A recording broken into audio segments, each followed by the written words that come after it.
तो अगर आप चाहते हैं कि आप घर में मज़े का KFC स्टाइल में क्रिस्पी किस्म का जो है वो विंग्स खाएं तो मुकम्मल रेसिपी देखिएगा। आप लोगों को बहुत कुछ इससे सीखने को मिलेगा, और कुछ अगर बाय करना चाहते हैं तो मेरे पेज पे ऑर्डर कर सकते हैं। तो मुकम्मल रेसिपी देखिएगा ताकि कोई स्टेप मिस ना हो।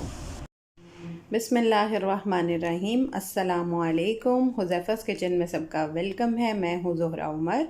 आज मैं बना रही हूँ KFC स्टाइल में क्रिस्पी जो है वो विंग्स, जो कि बहुत आसान है, फ्राई होंगे और मज़े मज़े से आप लोग घर में इंजॉय करेंगे KFC की तरह के।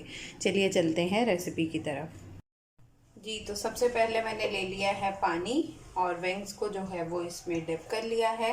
अब हम 1 टीस्पून लेंगे नमक,